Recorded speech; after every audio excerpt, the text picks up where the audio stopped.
पहला काम नेता का क्या काम होता है ये जनता को बताएंगे कि जूट मिल के अंदर जितनी जमीनें थी उसको हड़पना था वहां पर, और कटिहार को एक मजबूत विकल्प देने के लिए इन दो खंडरों को जो 15 साल वर्तमान में राज किए और 15 साल भूत में राज किए, दोनों खंडरों को तोड़ने के लिए कामगारों ने कहा कि आपको इस युद्ध भूमि में उतरना है।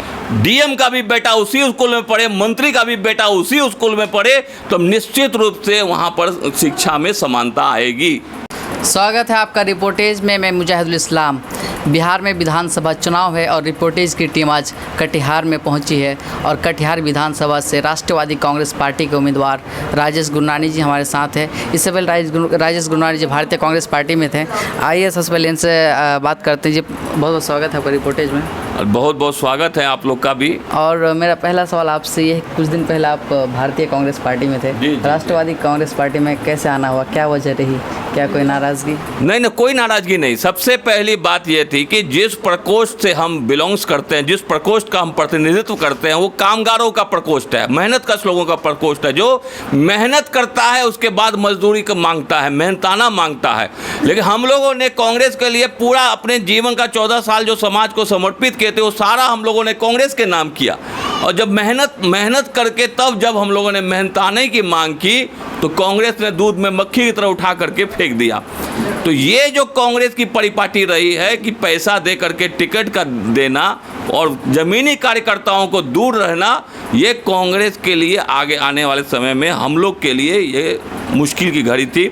और चूँकि अगर चुनाव हम नहीं लड़ते तो कामगारों का जो मनोबल था पूरी तरह से कांग्रेस ने ध्वस्त कर दिया।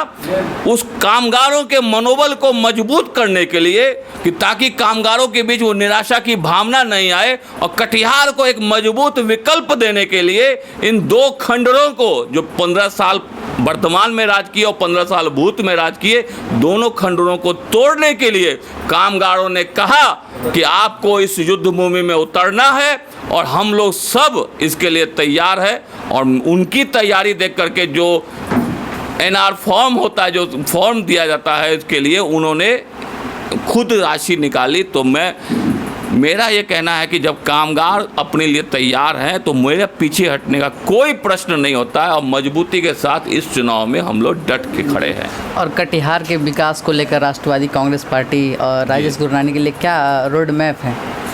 बहुत ही सुंदर रोड मैप है, क्योंकि ये जो कटिहार का विकास है, हमारे साथ तमाम कटिहार के बुद्धिजीवी लोग जुड़े हैं, अधिवक्ता लोग जुड़े हैं, इंजीनियर लोग जुड़े हैं और तमाम हर प्रकोष्ठ के लोग जुड़े हुए हैं। हमारा एकदम स्पष्ट कहना है कि कटिहार में सबसे पहला जल निकासी के लिए मोहनी धार से भी लोग आए। वो मोहनी धार से निकालकर जल को चन्नाडी से निकालकर नहर से होते हुए हम लोग उसको मनसाही में पानी के गंगा में बहाने का काम कर रहे हैं ताकि जल निकासी बढ़िया से हो जाए। दूसरी जल निकासी को हम लोग यहाँ पर भेड़िया इधर लोहिया नगर से होते हुए शोरूम वाला निकल करके उसके द्वारा हम लोग आगे की ओर बढ़ा करके बीएमपी से हम लोग पानी निकासी करें। तो पानी निकासी का दो जो छोर है एकदम स्पष्ट है। दूसरी जो सबसे महत्वपूर्ण बात हम लोग करने जा रहे हैं इस विधानसभा चुनाव में जीतने के बाद, वो यह है कि पावर कॉम्प्लेक्स का निर्माण हम लोग करेंगे। पावर कॉम्प्लेक्स का मतलब ये होता है कि एक छत के नीचे किसी का आई कार्ड में गड़बड़ है या नहीं बना है, किसी का आधार कार्ड में गड़बड़ है नहीं बना है, किसी का राशन कार्ड नहीं बना है, किसी का पुलिस एफआईआर नहीं दिखता है, किसी का स्कूल में नामांकन नहीं होता है, किसी को वृद्धा पेंशन नहीं मिल रहा है, किसी को विधवा पेंशन नहीं मिल रहा है। ये समाज की कठिन जो केंद्र की और राज्य सरकार की योजनाएं हैं जिसके लिए जनता दर बदर भटकती है, इस भटकन को रोकने के लिए, जनता को सुविधा प्रदान करने के लिए पावर कॉम्प्लेक्स बना रहे हैं हम लोग, जिसमें जनता आएगी, चाय पिएगी, पानी पिएगी और उसके बाद वो अपने समस्या को बताएगी। वो समस्या को हल करना हमारे लोग करेंगे। जनता को भटकने की कहीं भी ज़रूरत नहीं है। चाहे उसको टाइम पर गैस न मिले, चाहे उसको रक्षा वाला तंग करे, चाहे उसको रात बेरात अगर किसी को रक्षा की भी असुविधा मिलती है तो निश्चित रूप से वहाँ राजेश गुरनानी पहुँच कर उसके लिए रक्षा का भी बंदोबस्त करेगा। यानी जनता जनार्दन है हमारे लिए, तो इसके लिए कुछ भी करना पड़ेगा, हम लोग करेंगे। शिक्षा, स्वास्थ्य, रोजगार, इसके लिए मतलब नेशनल कांग्रेस पार्टी के पास क्या रोड मैप है बिहार के नज़रिए से और कटिहार के नज़रिए से? देखिए, शिक्षा सबका अधिकार है हम लोग चाहते हैं कि एक समान शिक्षा सबको मिले। डीएम का भी बेटा उसी स्कूल में पढ़े, मंत्री का भी बेटा उसी स्कूल में पढ़े, तो निश्चित रूप से वहाँ पर शिक्षा में समानता आएगी। आज शिक्षा का वैसायीकरण हो गया है। आज शिक्षा को एक एक स्कूल को आने वाले समय में आप देखिएगा, जो मोदी सरकार की नीति है कि हर एक स्कूल को प्राइवेटेशन हो रहा है, यानी कमाने का संसाधन। चूंकि वो कहते हैं कि हम घाटा का सौदा नहीं करते हैं, तो वो शायद ये भूल बैठे हैं कि जनता को भी शोषित करके अपना फायदा वो तैयार करते हैं। चाहे किसी भी कोरोना काल में देख लीजिए, तो शिक्षा का जो हमारा मुद्दा है स्पष्ट है, एक समान शिक्षा नीति बननी चाहिए और हम लोग बनाने के लिए विधानसभा में मांग उठाएंगे। स्वास्थ्य पर जहां पर है कि इसके लिए एक कानून बनाने का हम लोग पहले भी आंदोलन कर चुके थे और अभी भी उस आंदोलन को हम लोग आगे बढ़ाएंगे कि स्वास्थ्य सबको मिले, ये कानून के अंतर्गत हमको निर्धारित करना चाहिए और सभी लोगों का अधिकार है कि हर स्वास्थ्य पर जो भी सेवाएं अवेलेबल है उस पर सभी जनता को मिले। ये कानून के माध्यम से डीएम हो, प्रशासनिक अधिकारी हो, सीएस हो, ये मजबूर हो जाए उनको सेवा देने के लिए। तो शिक्षा को समान शिक्षा, कानून सबके, स्वास्थ्य के लिए सबके लिए कानून, है ना। और वेंडर एक्ट में तो हम काम करके सबके लिए वो वेंडर कार्ड बनाना हो, 10,000 रुपये की राशि हो, उसके लोन का व्यवस्था हो, वेंडिंग जोन का व्यवस्था हो, ये सारा तो हम करते हुए आए हैं। रोजगार के बारे में नहीं बताया आपने। बिल्कुल सही है। रोजगार के बारे में आप निश्चित मान लीजिए कि कटिहार में खाद्य प्रसंस्करण उद्योग की असीम संभावनाएं, असीम। खाद्य प्रसंस्करण उद्योग का मतलब ये होता है कि यहाँ पर जो मकई उपजती है उसके लिए तमाम कारखाने, जो उसके बिस्कुट बनते हैं, मकई के कोन बनते हैं, सॉफ्टी आइसक्रीम के जो मकई से लावा बनता है, ये सब का एक इंडस्ट्री घर घर में लगभग छोटे छोटे पैमाने पर होगा। फिर आलू का बेस उद्योग हो जाएगा, ये आपका मशरूम बेस उद्योग होगा। अभी यहाँ पर शिमला मिर्च बहुत तेज़ी से यहाँ पर खेती हो रही है कटिहार में, उसको बढ़ाना है। और यहाँ तमाम आम की जो अच्छी अच्छी किस्में हैं उनको आपको डेवलप करना है और ये सब नगदी फसल के रूप में कहलाती है। मखाना का काम है जहाँ पर।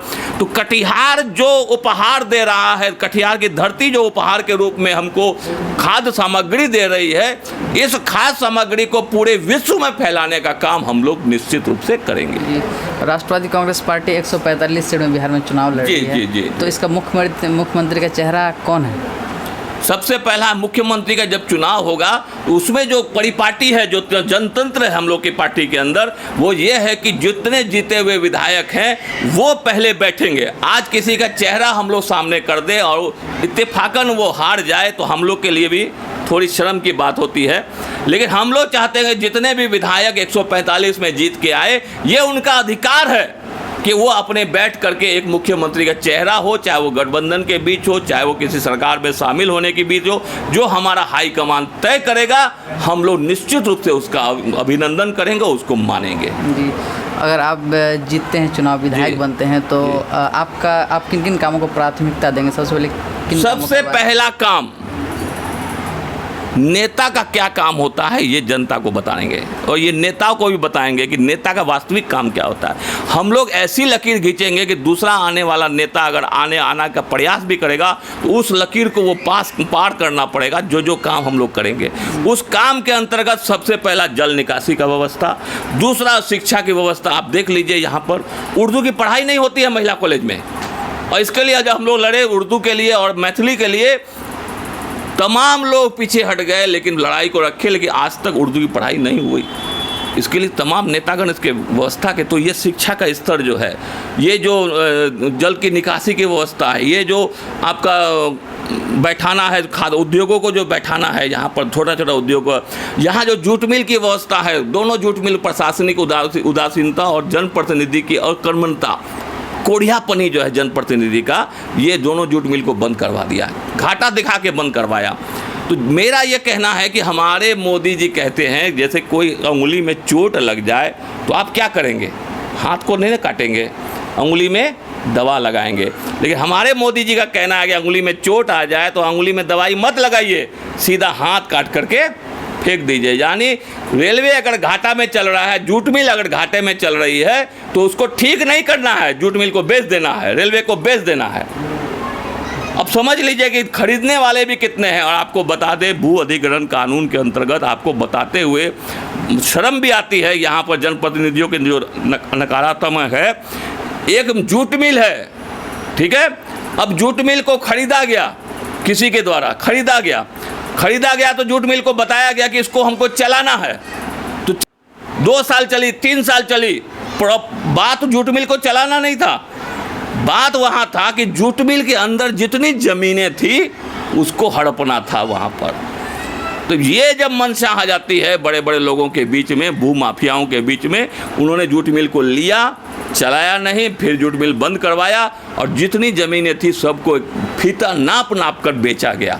मेरा उस मामले में भी लड़ाई अभी चलेगी विधानसभा के बीच में कि जिस उद्देश्य से ज़मीन खरीद करके उद्योग लगाया जाता है और वो उद्योग अगर हम नहीं चला पाते हैं तो निश्चित रूप से जिससे ज़मीन हम लोगों ने ली है उनको वापस करनी चाहिए, उनको वापस करनी चाहिए। ये तरीका नहीं है कि आप ज़मीन को खरीद लें और फिर मिल को खरीद लें और फिर फीता गिरा करके उसको नाप करके बेचे, वो भी वर्तमान रेट में बेचे और वो भी कमाई के लिए बेचे। ये बहुत ही निंदनीय चीज़ है। और यहाँ के मौजूदा विधायक को आप 10 में से कितना रेटिंग देना चाहेंगे उनके कामों को? रेटिंग में तो ये माइनस में चले जाएंगे आप, तो ये तो रेटिंग तो 1 to 10 में तो आते ही नहीं है।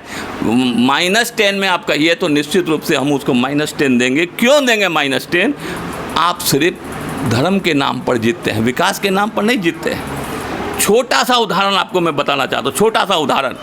अभी जिस स्कीम के तहत हम लोगों ने सही कामगारों के एकजुट किया ना, जिस स्कीम के तहत, वो प्रधानमंत्री की स्वनिधि योजना अंतर्गत है। सबको 10-10 हज़ार दिलवाए हम लोगों ने, लेकिन ये प्रधानमंत्री की जो स्वनिधि योजना है इसको तो भाजपा के लोगों को बढ़ चढ़ कर हिस्सा लेकर के दिलवाना चाहिए था, विधायक को खड़ा होकर के दिलवाना चाहिए था। लॉकडाउन में जो तमाम विधायक और MP खड़ा होकर के प्रशासनिक सुविधा जनता को पहुंचानी चाहिए थी, लेकिन नहीं पहुंचाया।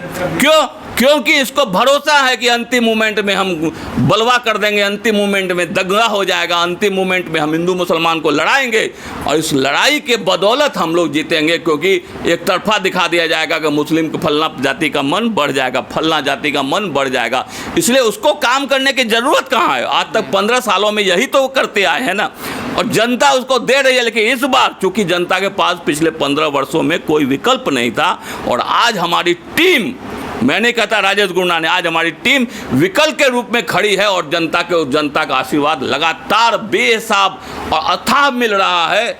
इसलिए हमको उम्मीद है कि हम लोग इस दिशा में। इससे पहले भी तो आप चुनाव लड़े हैं? नहीं, इससे पहले एक बार लड़े हैं चुनाव 2010 में, वो विधायक का चुनाव निर्दलीय लड़े थे और उस निर्दलीय लड़ाई में भी हमको पता चला था कि तभी सभी लोगों से हम ज़्यादा आए थे, निर्दलियों में सबसे ज़्यादा वोट आए थे हम लोग। और मेरे पीछे तमाम राष्ट्रीय पार्टियां थी उस चुनाव में भी।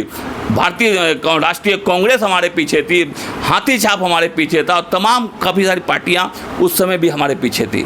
जनता का जो आशीर्वाद राजेश गुरनानी को मिला है, निश्चित रूप से मैं जीवन भर इसका मूल्य नहीं चुका पाऊंगा और हमेशा एहसानमंद रहूंगा कटिहार का, जिन्होंने धीरे धीरे करते करते वो कछुआ की चाल चलते चलते आज हम लोग अपने लक्ष्य तक पहुँचे हैं और इंशाअल्लाह हम लोग जीतेंगे।